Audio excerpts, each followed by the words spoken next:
And I was out on a walk, and I was, do my morning walk, and you were talking about the importance of going S corp and Y and the benefits, and I'm like, damn, like he's talking to me. Like I need to get on the horn with Core and figure this out. And I did, and I'm so thrilled I did. And you guys saved me a ton of money because of that. And I recommend Core to everybody that I'm talking to. Well, I appreciate it. Very nice. Amazing. I'm going to wait a couple more minutes and see if some more folks join us. Chris, where are you located? I'm in New Milford, Connecticut. Nice. I've never been to Connecticut. Nope. Unless it's the fall, you're not missing a whole lot. Well, you could say that about Oklahoma, except it's not just the fall. So fair enough. I have a couple of clients in Connecticut. Oh yeah? Do you know Evan Morsier? I don't know. Do you know Quentin Brogan? He might be on this call. No, I'm not sure. Oh. There's probably a couple of us up here. There's a couple of, it's a small state, but there's still quite a few of you there. Yeah. Bunch of people. Hello, Oscar and Stephen.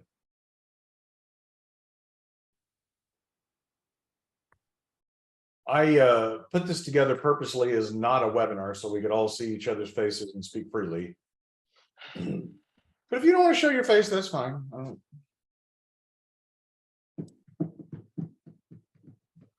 I love your camera, Chris. Like it's so clear and everything's like not in focus behind there. It looks so cool. Oh, thank you. Yeah, I'm cheating. I'm not really using a webcam. It's a Sony A7S Mark II. So yeah, I've got that hooked up through some Sony webcam software. But yeah, I always like to tell my clients, we're on a call and they go, wow, it looks great. And I always tell them, I go, I'm the video guy. I got to have the best video here on this call. So I went to the trouble of hooking that up. Hello, Mr. Myers. How are you, sir? I'm well. How are you guys? I'm not going to be joining via video because I'm homesick today. So I'm sorry. Well, thank you for joining anyway. Yeah, my son is also sick, so it's a good time. But yeah, how are you? If you can coordinate that, that's good. That helps. Yeah. Get it all out of everyone's system at the same time. Right. Well, I'm going to go ahead and start. I am recording this call. Michelle Walker from Core is joining, and I'll admit folks as they come in and they can pick up. But one of our rocks or goals for this quarter is to come up with a solution for an industry problem. So the point of this conversation is to find out what the problems are, not necessarily to solve them, hopefully not related to finances, but if they are related to finances, that's fine too. And just looking through the attendee list, there's you guys all do different aspects of the industry, so I understand that not everybody is going to have the same problems, but maybe if we can keep it higher level, broader, that would be more beneficial because it would cover everybody. But I'll just go ahead and start out, and I'll ask you individually because I'm not going to rely on you to answer me if I just say something. I'm using industry in the broadest terms. So if you want to just say business, that's fine. Your business. What do you see the biggest challenge that you are facing? Let's just say in the next 12 months.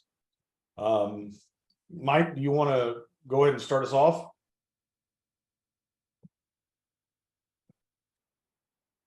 Sorry. Turn that off. I don't want to see that. No. So just kind of like in business in general, or yes, in business in general, the industry specifically. I mean, but let me give you an example. Okay. Sure.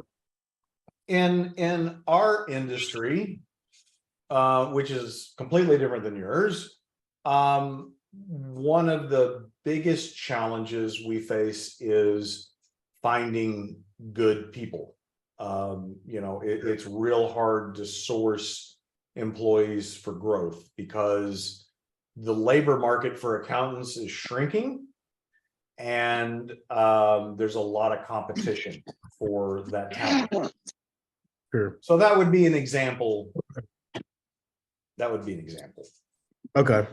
I would say in this industry, what I'm seeing, not just from me, but from other guys and gals that I've recently talked to in some mastermind classes and stuff like that, is in video production, like in really just in this realm in general, with the way that the economy seems, whether good or bad, like to the general population, it looks like it's going bad.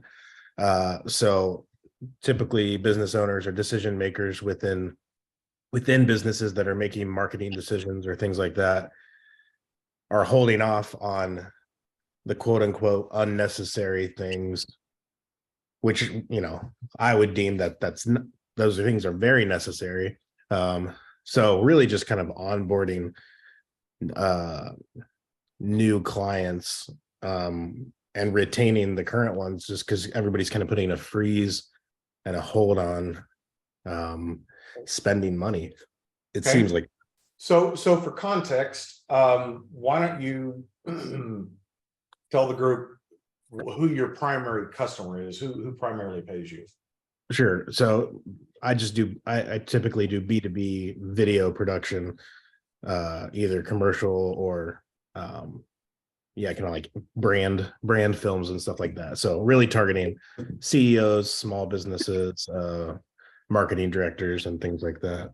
Is there a certain size business that you tend to do more business with?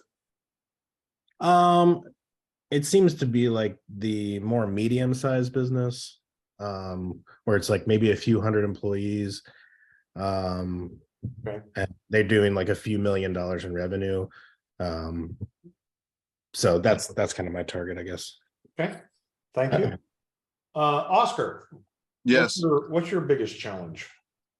I would say just getting started. Like I'm a photographer and I do like real estate photography. I've done a couple weddings, and actually I got a shoot doing some sports photography. And for me, it's just figuring out like my niche and how to get going, how to get steady work. Traction. Mm-hmm. Yeah. Mm-hmm. I've got some experience share around that, that I'll comment when we get through everybody, because I think it will be helpful. Welcome, Austin. I don't know if he's connected yet. Now he is. Welcome, Austin. Hello. We're recording this so that I can run it through the AI and get a transcript, and I don't have to take notes. Chris, what's your biggest challenge? Yeah, I mean, we've had a lot of growth. Ironically, since COVID started, of course, like everybody else, everything ground to a halt for about 2 or 3 months, where everything just stopped overnight.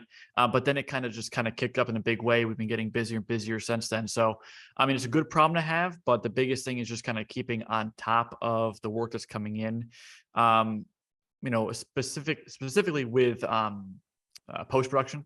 So, we're a little bit busy here in house. So just finding editors that we know and we can trust, that can handle the caseload and just kind of keep the level of production quality that we're used to.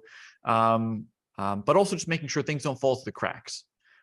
So we have a pretty robust project management system in place that helps to kind of prevent it. But a lot of it's just kind of keeping our head above water with the work that's coming in, because of course, as everybody here knows, every project has a lot of moving parts to it, and when you've got a lot of projects happening in various stages of production simultaneously, it can be easy for things to fall through the cracks. So I guess it's just, I guess keeping up with it, and then just identifying and finding and then hanging on to freelancers that we can partner with around the country, specifically like Midwest and East Coast. So tell us a little about who your target customer is. Who do you primarily? Yeah. So we do B2B. It just naturally just ended up having it just happened to be in the manufacturing space. So everything from like the plastics industry to metal stamping and things like that. Companies that create those things, as well as companies that those manufacturers even rely on. So, for example, your cell phone case it's plastic. The machine that creates that one little thing is probably the size of a semi-tractor trailer. It's incredible. And all the different vendors, all the different pieces that go into that. So the plastic mold, that's one client. One is like the machine itself that actually compresses it. That's a different client or sets of clients. So yeah, it's typically B2B in the manufacturing space. And so are you doing external videos or internal videos for the company? Mostly external videos. Yeah, external stuff for social media, for the website and things like that, header videos for them. We do a little bit of stuff for training as well, but largely it's, exterior facing for their customers or potential customers. Okay. Stephen, what's your biggest challenge? Excuse me. Yeah, I would probably, so we handle a lot of post-production on the medium to large production side. And I would probably kind of echo what Mike is saying. A lot of the conversation around commercial work specifically is a lot of people are spending less money in the commercial space, which when you come to medium to large productions, that's where you see a lot of that movement. So I think for us, it's trying to figure out how we bridge the gap between commercial to original content. So working with larger productions, larger cable-based or streaming platforms to kind of get their content out. So I think the commercial space for the next 12 years is going to be a challenging one because, yeah, whether we perceive it or not, people are spending less on commercial space. It's the season of great efficiency is what I keep hearing. Interesting. Okay. All right. Austin, what's your biggest challenge? Are we talking like financially?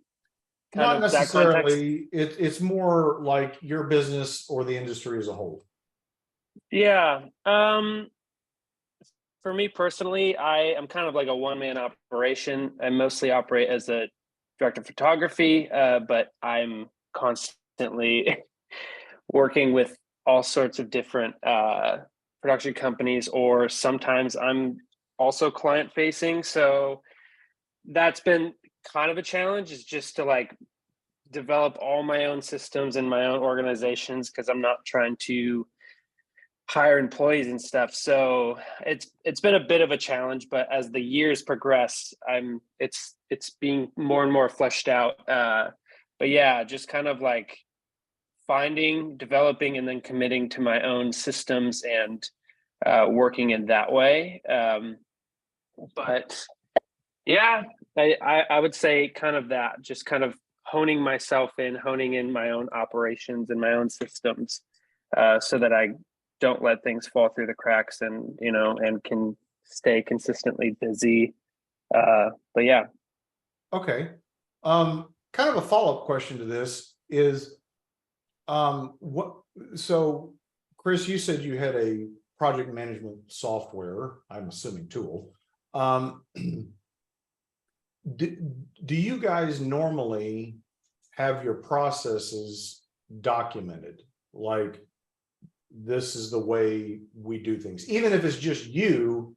Do you have any kind of standardization around that? Yeah, I'll jump in there. I do. I use, for my project management software, I use Asana, which it's free to get started on that. I love it. I can't speak more highly. Austin, if you're looking for anything that like a project management type thing, Asana is the way to go. Because if I didn't have it, I can confidently say I would be losing clients and customers and getting a bad name for myself, because things would fall through the cracks. There's just too much. Yeah. And what I do is, as far as standard processes, I mean, to an extent, every project is different in its own way, but to an extent, a lot of it does have its own formula. So there's, pre-production, there's post, all that. So what I do in Asana is I'm able to make templates for the projects. So I know, okay, if it's a post-production only thing where I'm getting footage in from somebody, I have to edit the thing. There's a certain step, everything from, follow up on interest all the way through to create the estimate, to first cut, last cut, publish it, send the invoice, all those things.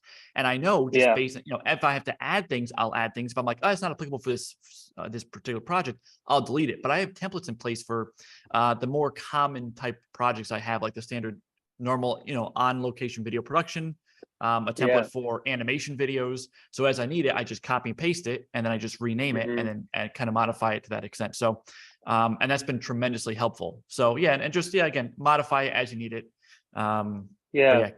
It's been a lifesaver. Yeah, that's cool. I feel like mainly I definitely have worked in and with Asana because like I'll work with production companies often. And what I've been doing personally is I kind of mostly am within the Google universe. So use Google Drive for like everything, and then also even my Google Calendar. Like a lot of the information that as a DP, like it's a lot of just equipment and, team management, that type of thing. So I use Google Drive and my own documentation there. And then within my calendars, I just add as the event, I have all sorts of information in there so that when the day's coming up, I can just quickly look at it. But yeah, it does feel a little clunky at times. And I do know that if I just committed to something like Asana, that could probably be very helpful. I mean, I love Google. Oh my God, I live off my Google Calendar. But the thing with Asana is you can assign yourself these tasks with due dates, so you don't forget about it. Especially, this is great for like, follow-ups for like RFQs that you send out. And you're like, okay, well, let me follow up with this person in 2 weeks. And then you just tell yourself, okay, on such and such a date, and then you'll have it every day. You can open up and see what your tasks are. So you don't have those things that fall through the cracks that you maybe forgot about because it's a quick 5-minute phone call a month ago. But then Asana will remind you on whatever date that you tell it, hey, don't forget to do this task. Yeah, So, that's cool. Oscar, Mike, or Stephen, do you have any feedback on that topic of how you work your process? Yeah, I would just say garbage. Oh, go ahead, Mike. Okay. Yeah, I think I've over the years I've developed a pretty thorough process. Documenting is not. I guess I have systems, and my previous VA kind of did some documenting that's been helpful for my current VA as far as like sales processes and emails and things like that come in. But as far as like other processes, like the actual production and stuff like that, or like, the pipeline of production with all those different things isn't really necessarily documented. Sometimes I will record my screen if like I'm editing something and I want to show somebody like how I do it. Yeah, I guess that's kind of I do have a very systematized like way of doing like onboarding, inquiries, the whole sales pipeline. In like I use a different software called ClickUp. They're all pretty much the exact same, I've learned. But it's just, project management and kind of moving it through the pipeline. But yeah, that definitely keeps having something like that in place definitely helps, even if it's just by yourself, because what happens for me, my biggest hang up is with like leads where you're like, oh yeah, I talked to that person 6 months ago, and just leaving like a little note, like, all right, I left them a phone, like a voicemail or whatever on this date, because then like a week later I'll totally forget and be like, I need to reach out to that client, and then like it would look stupid if I sent them another email or phone call. But I just done that, so that's the biggest reason why I document stuff and keep track. Oscar, did you have any feedback on that? Oh, well, really, I'm just getting started out as far as my business goes. I really don't have any established systems or things like that. That's what I'm trying to build up. I Right. mean, yeah, I'm really like I don't really have a whole lot because everything is so new to me. Like I'm Yeah. just really starting to like actually. At first it was like a client here, client there. Now I'm getting to where it's kind of like I'm starting to like get build up, and I'm just trying to figure it all out right now. Okay. Stephen, did you have some feedback on that one? Yeah, I mean, we use Asana for season, and just from a cash flow standpoint, for us, didn't make sense because of all of our creatives were in Slack. So we built some workflows and task management with bots in Slack. So it's been super helpful. I do agree with Mike, Ike, and Chris on it's important to keep track of those documentation, but I would say garbage in, garbage out, meaning if it's important to you, it's going to be important to you. If it's not, then don't waste the money on platforms that you're actually not going to monitor, which was a big thing for us. Like our creatives weren't using it because we work in a different space in the sense of like with a lot of ad agencies and commercial space, like you do get the exposure and they're rigid on timelines, but when you're working on bigger long form projects, those dates flex and flow. And so we had to find a mixture between Google and honestly creatives love Slack, like they're in Slack. So how do we build platforms and systems that actually they're going to use? So that's what I would encourage you, Austin, is like, whether it's Asana, ClickUp, like what Mike said, there's so many of them, just commit to using one. And if you're going to spend the money on it, use it. Don't just let it sit there. Cause I know us as creatives will just let it sit there.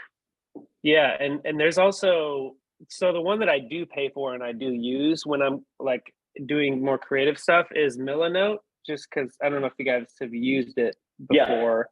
But it's typically, that's just where I'm kind of brainstorming and stuff, and communication wise, I'll usually just put things into a Google Doc and export a PDF and send it off. But again, it's so like singular focus to my own process.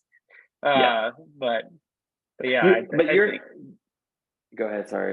No, go ahead.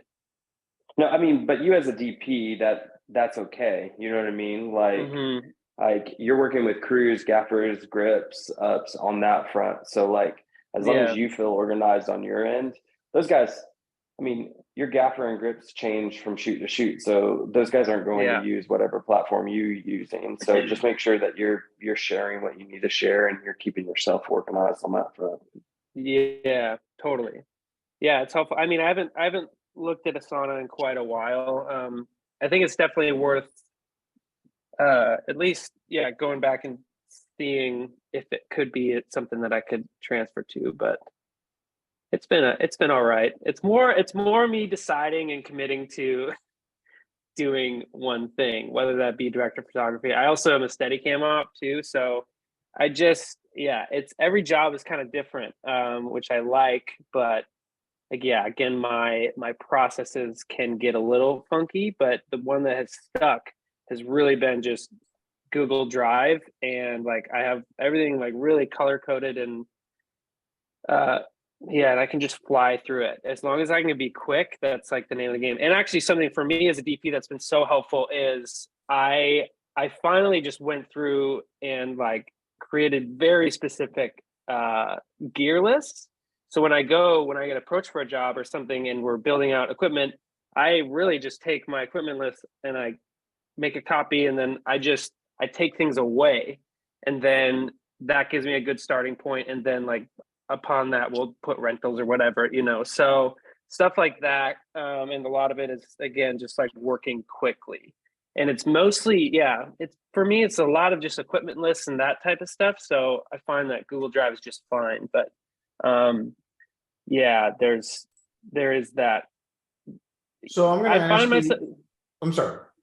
No, go ahead. I can talk forever. No, well, that's fine. I appreciate the conversation. So, on a scale of 1 to 10, where 1 is an engineer, an accountant, an actuary, that real analytical brain, where numbers are easy and processes come easily, that's like, inherent in their brain, versus a 10 is a true creative artist, and like they're Amanda Bynes and ends up walking the street naked because they've flipped out, right?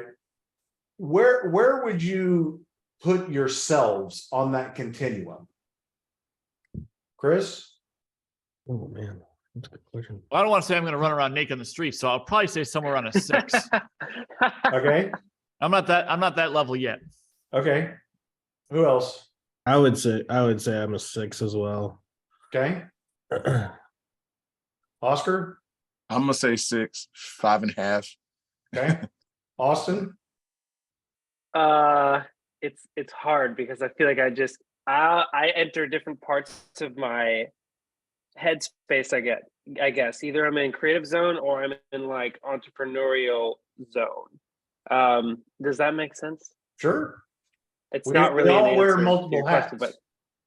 but yeah. But if you're talking So about yeah, you but I'm personally- also I'm definitely in the middle too. okay, I'm definitely in the middle. Yeah. leaning one way or the other. Probably more on the creative side, Okay. 6 or 7. Yeah. Stephen? Just for the sake of being different, I'm just going to do 8. Oh, okay. There it is. All right. Interesting. Much more likely to run around naked. Got it. Yeah. Taking notes. There's no judgment here. There's no No judgment. judgment. Okay, let's switch gears. A couple of you talked about marketing, attracting clients. Maybe the market's getting soft. How many of you have a clearly defined target market? Like you can tell me, this is who I want to go do business with. Anyone have that? I don't. I pretty much take whatever come my way, man. I'm on it. At least I'm trying. I'm really trying to figure out what I like and what I don't like at this point. Right. And that's the best way to figure it out, man. Yeah. Mhm. Yeah, I mean, I it's definitely B2B, but that's very broad. I Right. mean, I've just kind of found a niche a bit in manufacturing, and I really enjoy it. But it plays outside that area a little bit too. One of my clients right now I'm working with is a commercial, like a huge industrial solar power installer. So like if an Amazon warehouse is like 1 million square feet, they want to go off grid with solar panels, this is the company that does that for them. So that's not really manufacturing. I mean, it kind of is indirectly, it could be maybe, but definitely B2B, but I haven't really niched down specifically and say this is really just who we're going to be working with. Okay. Anybody else? We have 3 pillars. We have a pillar that is focused a lot on the music multicam side of things. And we have a pillar that's focused on corporate, or what everybody's saying, but B2B, meaning like our main audience would be banks and healthcare in that line. And then our third would be original content. So working with direct to production companies, providing post-production services to production companies on that front. Okay. Mike, do you have a target market? I mean, really, yeah, just kind of what Chris said, like B2B, and I've constantly thought about, really narrowing down, but it's also like, oh, if I do that, then I'll leave all this money on the table. But yeah, no one specific. There's a few different directions that I feel like I could go, but let me ask you guys a question. Let me frame the question in this way. If the target market was not a litmus test of who you do business with, like if the person comes to me and wants me to do something that's outside my target market, I'm still going to do the work. But if the target market was just defined as who I'm going to spend time, money, energy, and effort attracting, does that change your answer? for anybody. Mm. Could you just repeat that one more time?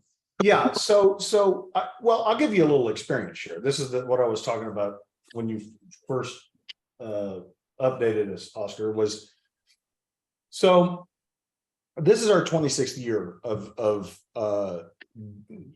Core's existence. And I am very embarrassed to say that it was only about 9 months ago that we really defined a target market. And the target market definition for us is who we're going to spend time, money, and effort going after, not a barrier to doing business with us. Okay. And some of the head trash that I had around that was exactly what Michael said was, well, if I limit it too much, I'll end up excluding this money that I'm leaving money on the table. You know, there's work, and really shifting the mindset from, well, it doesn't mean I can't do that work. It's just not who I'm trying to attract. Right. So with that thought in mind, that altered definition of target market, does that change anybody's answer about who are you going after? I understand you'll do more than that, but like when you're looking for prospects, do you have something more narrow in mind? Yeah, I can answer that. I've kind of narrowed it down, and it might sound a little shallow, but it's pretty much based on numbers of I pretty much target businesses that I know or can perceive that could spend at least $20,000 on a single project, or collectively over a year at least, just depending on how they want to structure, what kind of projects they need. But that's just kind of how I defined, like, Okay. those are the people I'm going after, I guess. Okay.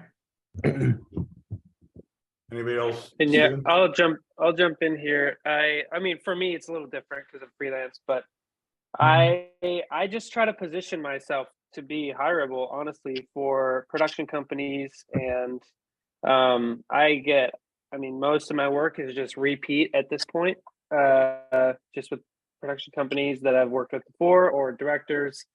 So it's a little bit different, but I feel like over time I will keep niching down a little bit farther, but it's really about working with good people and, hopefully meaningful projects, even though they're all not, it doesn't have to be that, I do a lot of commercial work where it's just commercial, but yeah, I'm not too picky, I guess.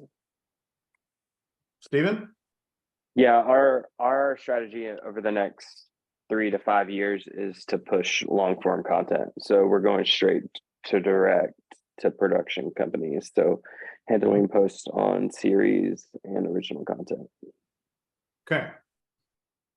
Switching gears again, when you're thinking about people that you contract, subs for whatever reason, what is your biggest issue there? I mean, I'll jump in. I mean, it's kind of a self-inflicted problem because the way we approach client relations is, and our projects, when I'm looking for a freelancer that, let's say I've never worked with somebody before and I'm looking in a new area, I don't just want the person to be very, very good at what they do, or the crew to be very good at what they do, but the customer service has got to be off the chain. It's got to be really top shelf, because we're known for good quality, but also a great experience on set. So the biggest challenge is finding both of those. So somebody who's great at what they do, and you want to hang out with them. Afterwards you want to grab a beer or a coffee with the person because they're just a cool person, and it makes the set a little bit a happier place to be, because sometimes it's stressful. A lot of these B2B type things, the people in front of the camera, because we do a lot of interview based type content, they'd rather be getting a root canal than being in front of our lenses. So just alleviating that a little bit with the levity of the people behind the camera helps a lot. So, and there have been situations where I'm in a tight spot. It's in the middle of nowhere. I found somebody who's good at what they do, but maybe they're, personality wise, they're not at a 10 where I want them. Maybe they're at like a 4 or a 5, but they'll get the job done. It's not like they're going to be like rude. But it's just a very ho-hum experience for the client. I'd probably say that's the biggest challenge for me. Okay. Who else? So hiring contractors, subs, whatever you call them, no issues. Easy as pie. To be honest, we've had actually really good experiences, which is funny to say. Hey, but Okay. we found a niche market that probably a lot of production companies won't tap, just because of the stigma around it. And so we go straight to the church creatives. I know that sounds weird, but like, I mean, you talk about customer service and quality, Chris. It's like that. I mean, communication is a big thing for us too. And I mean, you have to work through that a little bit and organizationally, like making sure. But church creatives are, to be honest, take like really bad content on the weekend to make it watchable sometimes. And so, and they do more content than most other production spaces. So we've been very lucky currently, and we keep our team small intentionally so that we don't have any of that. And we keep everything like I probably sub less out and hire in more because I can navigate that personally a little bit better than a random sub that we're subbing out contract or whatever on that front. And I would just encourage you be quick to give feedback and quick to let people go. Like that's my biggest thing is like, hey, I don't if you're not working, you're not working. It's not a personal thing, it's business on that front. And here's the expectations we had, and you didn't meet them, we'll get you on the next one if you come on. So is there a certain place you go to find these folks? Just I mean, Steve relationships said- to be. Sorry, go ahead. Oh, sorry. I'm just saying we just based off of previous relationships and staying intact with people, to be honest with you, that's where we kind of come and play. Okay. Anybody else source people from, I don't even know if there is somewhere like, hey, I need a video editor, or do I go on LinkedIn? What? There's a place that you guys probably heard of it on Facebook, Wherespot. It's amazing. That's where I found, and I've found that Wherespot.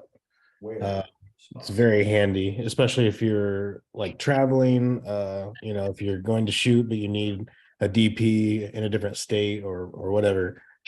It's very handy. So, but that's been super beneficial because you just basically say like, I need a DP. And then like all these people flood the comments. And basically what I do is like, just take the top names of like, oh, this person was mentioned 5 times. They're probably pretty cool to work with and like easy to work with. And they're probably really good at what they do. So that's a great resource. That people. Okay. I'm following the group right now. Thank you. Yep. That's amazing. Yeah, I mean, I'll there's a couple groups on Facebook. I don't know. I think it's like freelance videographer group or something. It's pretty robust. I've had some luck on there. If there's like a shoot in an area where my normal person isn't available, I'll say, hey, do you know anybody? And I've gotten very good results with that. And Upwork actually. Okay. I've used that as well especially for things like 3D animation. I was able to I've gotten some great things with that, but Upwork saved my butt in a pinch several times. But what I'll do is it's not just, hey, whoever responds and let's just hire. I always do a video interview with a person as well, just again to kind of get that vibe from the person, because the reel will tell me part of the story, but I do want to get that the personality aspect of it as well. Okay, I have a final question. If you could wave a wand and change something, not at home, we're not going to mess with that. And not in your personal life. I'm not really into that. What would be your one wish? For me, it'd be just to be successful. I want to be successful in my business. Okay. I've put a lot of money into this. I've been going to school, and it's just time to monetize this. And if I had one wish, I just want to be self-sufficient. I want to quit my job. I'm so tired of doing what I'm doing and work for myself and be successful. Excellent. Thank you. I'll go next. I guess mine would be to just have one wish, like a good roster of like retainer clients where I know like for the next few years that revenue is coming in, so I can make decisions of, bringing people on, leasing a space. Those are always just really difficult decisions to make because you're like, well, like if I spend $1,500 on a lease and then like, well, what just recently happened to me like 2 months ago where like a good solid retainer client was like, we need to put a freeze because we're not getting any work. So then it's a domino effect. So I guess my one wish would just be like have people like sign multi-year contracts and then stick to it, I guess. I understand what you're saying. I got it. Austin, Chris, Stephen. Yeah, I'll go. Mine's gonna be a little weird, but I've always wanted this. Being a freelancer, I almost feel like I have too much control over all of it, and therefore I have to rely on myself to make all these decisions. I've always like wanted to have like somebody that's helping me manage just the business, and help make wise decisions. Like even today I'm contemplating, do I buy this freaking $2,600 monitor that I can maybe not afford, but I know it would help me on this next set, and I'm always like making those choices, and I'm just like by myself doing it, which is fine, but like it just feels like a constant like I hope this works out type thing. But it's been 12 years, so it's working fine. So But it's interesting that feeling doesn't go away, right? Or hasn't gone away. Not to say that it can't go away, but yeah. Chris or Stephen? Yeah, I think that for me it would be if I could somehow have somebody that takes care of like the admin type stuff that just takes up a lot of my time, working on the talent release form, sending it out, getting them back, filing it, putting it up on Google Drive and into our servers and stuff like that, backing up footage. So things that doesn't require a high level of technical expertise. It's just stuff that it just sucks a lot of the time. Maybe even like, creating custom thumbnails and working on the custom caption files, because we offer that as well. And so that way, I can focus more on the business and not being in the business as much. Okay. That'd be nice. Stephen? I would probably say, honestly, being a little bit more selective on where we go. So I think it probably lines up with what Mike's saying, is making sure that we have a strong roster of clients so that we can create the atmosphere and work that we as a company want to make, and not have to take everything, because we're trying to worry about cash flow for the next 6 months or 12 years of being solvent. So Okay. Jeremy or Delana, is there any questions that I didn't ask that you think should be asked?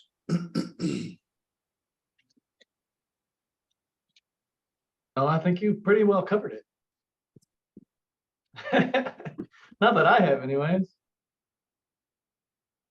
I would ask, let's see.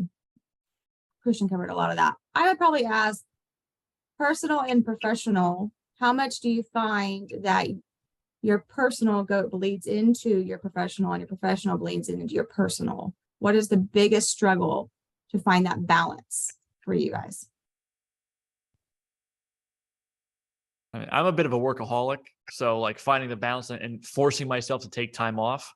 I mean, I've been having a couple midnight nights up here in the edit bay, just working like crazy because I just need to. I mean, being able to either hire a freelancer to just completely take a couple projects from start to finish for me so I can take a day off and that kind of thing. So I'd probably say just forcing myself to slow down a little bit and take the time off. Anyone else? I think it used to be a challenge for us, but that's why we kind of shifted our mindset to not be a full service production company and solely focused on post. So that allows a little bit of that travel or the pre-production that usually comes with video, so that I can spend more time with my kids, so that I can spend more time with my wife. And I'm very much like Chris. Like I will work until, like, if anything happened with my family, I'd probably just work. Like that's all I would do. So strategically making decisions from a business standpoint to clear that out. So yeah, it's changed our business model. So it definitely impacts a lot. Mhm. I'll jump in. I think something I find really interesting is I've always worked with my friends, and it's fun to come up with your friends, but it gets interesting when the numbers start to get bigger, and it's taken a certain level of maturity and like understanding on that side of things. Is like, okay, when we're talking rates, there's like a negotiation that needs to happen, even though you're one of my best friends, So it gets very interesting, kind of splitting that personal and professional parts of it. But it's like if you're with the right people, we all want the best for each other, So it can get interesting. But yeah, it is a constant balance of, especially like me right now, I'm in my basement. I'm like, it's very easy for me to just like get lost in work all the time. But just intentionality it's always hard, but we do it. Michael or Oscar, Mike, sorry, either of you have any response on that? You can call me either, but what I guess the repeat is like the bleed over between professional and personal. Was that the Yes. question? Yes. I think mostly it just comes down to, since I'm like the main quote unquote breadwinner, I guess, of like out of my wife and I, when things like that, like things stall, like those things keep me up at night. They might affect relationship, because I'm like with my kids and my wife, even just like because I feel so stressed and so like this weight on my shoulders of like I have to figure it out. And so like, just lying awake at 11:30 or midnight, like going through like, okay, what clients or past clients or whatever could I contact tomorrow or whatever, to drum up business. That's kind of probably where it affects the most negatively.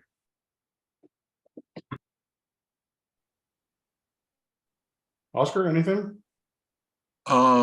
Like I said, for me, I'm just really getting started. So Okay.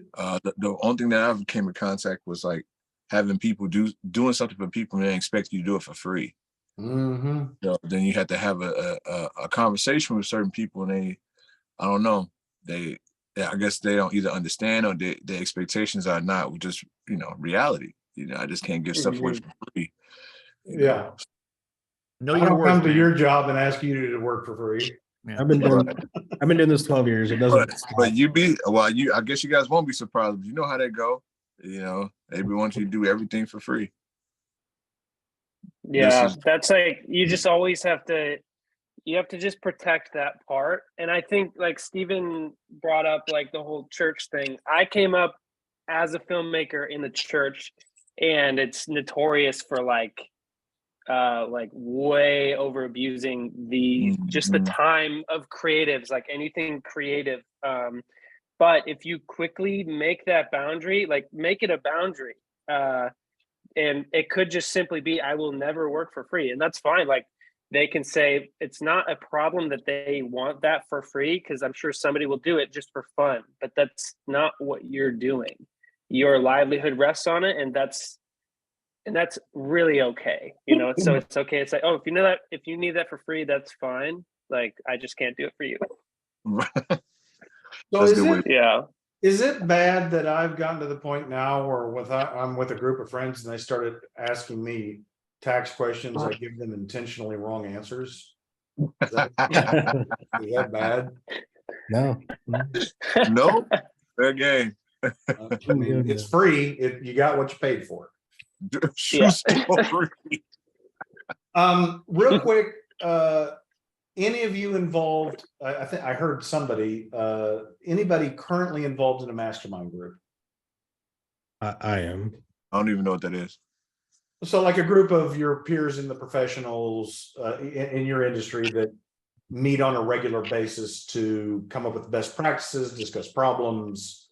I'm in a couple groups on Facebook, but nothing else. I don't think that's what you're talking about. Okay. Anybody currently or previously outside of athletics, I'm speaking in the business context, worked with a coach? Yeah, I work with a coach regularly on that front. I had a business mentor. coach? Stephen, a business coach? Yeah. Okay. Oscar, you had a question. No, I have a mentor, but not necessarily a business coach. She gives me advice and things, but I wouldn't necessarily call her. Well, that's kind of hard. I'll define that. I'll help you out. A coach is paid. No. Okay. No. Okay. All right. This has been very helpful. Is there anything else that you guys wanted to discuss before we convene? Well, regarding just jumping back to the Asana thing, if anybody's curious, I threw it in the chat. I copy pasted my template for a normal video, not the whole thing, just like one of the screenshots, just to kind of give a taste. And then I also, like, if you zoom out from the project, you can see all your projects in a row, what's in pre-production, what's in production, what's in post, all that. So I also posted that. The names of clients are blurred, but it'll give you an idea just visually what I'm talking about. But I just want to throw that on there before everybody logged off in Thank you case very anybody much. struggles with Great. that. Thank you. Yeah. I'll definitely check that out. All right. Well, I appreciate your all's time. I will post the recording and share it with you all if you want to reference it or share it with others. But this has been very helpful and I appreciate your time. Yeah, thanks for putting this together. Have an awesome weekend. You too. You also. too. You too. All right. Bye, everybody. Bye. Bye. Yeah.